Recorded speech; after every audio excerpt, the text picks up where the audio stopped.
Você é muito bem-vindo ao nosso site. É importante para nós sabermos que crianças, jovens, adultos e até pessoas mais maduras, utilizam a internet, os sites, para crescer, para aprender mais sobre Deus. E falando em crescer, Pedro, aquele que tinha sido um pescador, aquele homem rude, pescador no Mar da Galileia, ele, ao ter um encontro com Cristo e após passar em torno de 3 anos e meio com o Senhor Jesus, ele escreve, tempos depois, para os irmãos da sua época e diz o seguinte: crescei na graça e no conhecimento. Esse texto está em 2 Pedro 3,18. Pedro, ele foi muito preciso na necessidade do ser humano, a necessidade de crescer, principalmente na graça e no conhecimento de Deus. Jesus, ele, num dos encontros e num dos momentos de ensino que ele teve com o povo, ele trouxe uma palavra que é uma parábola, a parábola do bom pastor. Eu li para você, está em João, o Evangelho, capítulo 10, do verso 1 ao 6, diz assim: em verdade vos digo, o que não entra pela porta no aprisco das ovelhas, mas sobe por outra parte, esse é ladrão e salteador. Aquele, porém, que entra pela porta, esse é pastor das ovelhas. Para este, o porteiro abre, as ovelhas ouvem sua voz, ele chama pelo nome as suas próprias ovelhas e as conduz para fora. Depois de fazer sair todas as que lhe pertencem, vai adiante delas. Elas o seguem, porque lhe reconhecem a voz, mas de modo nenhum seguirão o estranho. Antes fugirão dele, porque não conhecem a voz do estranho. Jesus lhes propôs esta parábola, mas eles não compreenderam o sentido daquilo que lhes falava.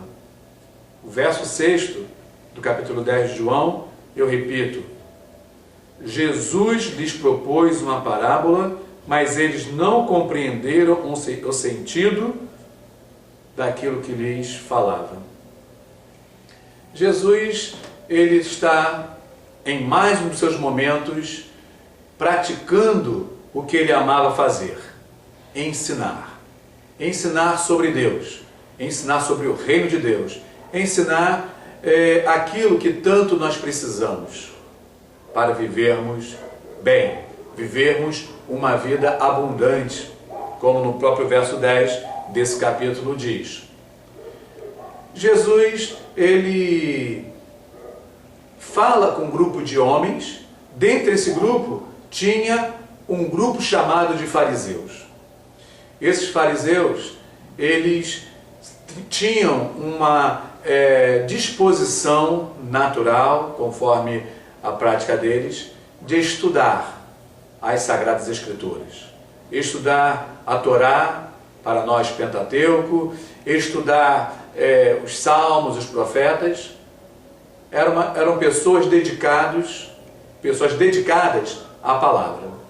Nesta dedicação, eles ouviam tudo aquilo que alguém se propunha a ensinar. Porém, eles falhavam. Tanto é que o versículo 6 diz que eles não compreenderam. É isso que diz aqui. Não compreenderam um ensino tão simples que Jesus deu naquele instante. Eu volto um pouquinho atrás no tempo, nesse momento desses fariseus, quando os fariseus estiveram com um homem que tinha sido curado por Jesus de cegueira. Uma cegueira que acompanhava o tal homem desde o seu nascimento. Era o famoso, para os leitores da palavra, da Bíblia, cego de nascença. Ele num dia, teve um encontro com Jesus. Nesse encontro, Jesus manifestou o poder de Deus na vida dele, curando aquele homem da cegueira. Nesse projeto de Deus executado na vida daquele homem, o povo que conhecia aquele homem como cego e o encontrou curado, ficaram assim muito curiosos e levaram esse homem curado para os fariseus. O dia da cura aconteceu em um sábado.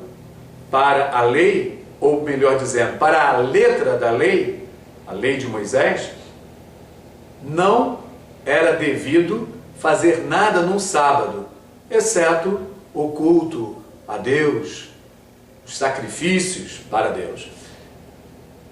Em meio a isso, eles disseram que quem curou aquele homem da cegueira de nascença era um pecador. Esse homem, diante daquela palavra tão mal colocada, esse homem que foi curado, ele disse: se é pecador, eu não sei. Uma coisa eu sei, eu era cego e agora vejo. A discussão ainda permaneceu por um tempo e a afirmação do nosso testemunha, dessa pessoa testemunha dessa cura, foi mais assim enfática, como ele fosse um dos doutores da lei. Ele disse que em tempo algum antes alguém fora curado de uma cegueira de nascença. E quem o curou não poderia ser um pecador, porque só poderia ter feito esse milagre da parte de Deus. Quando os fariseus ouviram essa palavra, ficaram mais indignados ainda e disseram: você é puro pecado e quer ensinar a nós? Essa afirmação dos fariseus mostra que eles tinham um grande problema. Eles tinham um problema da soberba, da intolerância, a soberba de uma religiosidade que não constrói vida. Assim, nós podemos falar um pouco desse grupo chamado de fariseus. Esses fariseus, na verdade, eles persistiram nesse caminho, depois tiveram encontro com Jesus, sabiam que Jesus tinha feito aquele milagre da cura daquele homem e ainda se propõem a ouvir a Jesus. Jesus vem, traz uma parábola simples. Nessa parábola, os fariseus não entenderam nada, e o que nos faz perceber que a soberba do coração impede que muitas pessoas, sejam alcançadas pelo Evangelho de Jesus Cristo. Ou seja, leem a Bíblia, ou seja, ouvem e veem as pregações, mas não compreendem. Não compreendem por causa do orgulho, da soberba, não compreendem porque o seu coração já está cheio. E conforme um filósofo diria, um copo cheio de líquido, não adianta derramar mais líquido nele, por melhor que seja, porque esse líquido derramado vai se transbordar e vai ser lançado fora. Meu querido internauta, amigo que caminha conosco aqui no site Atividade NV Realengo, eu creio que você não é um desses. Eu creio. Por isso nós estamos aqui tratando do tema tão importante. Por isso você é tão bem-vindo. É importante mesmo que abra o seu coração para a palavra de Deus, para ouvir a palavra de Deus. Paulo vai escrever à igreja em Roma que a fé vem pelo ouvir e o ouvir vem pela pregação. Aqui você tem uma porta para isso. Volte a estar conosco. E querendo estar conosco pessoalmente, nós estamos na Igreja Nova Vida em Realengo, aqui no Rio de Janeiro. A Avenida Santa Cruz 116 é uma avenida muito conhecida na nossa região, uma avenida assim principal, perto da Praça da Piraquara. Aqui na Igreja Nova Vida em Realengo, nós vamos poder te receber com muito carinho e, na impossibilidade, o nosso site que é para você também. Nós somos gratos a Deus pela oportunidade de subir nesse telhado e falar um pouco do amor dele, de tudo aquilo que ele tem compartilhado através de Jesus Cristo, da sua palavra e do Espírito Santo. O nosso desejo para você é que Deus te abençoe rica e abundantemente. Até o nosso próximo encontro.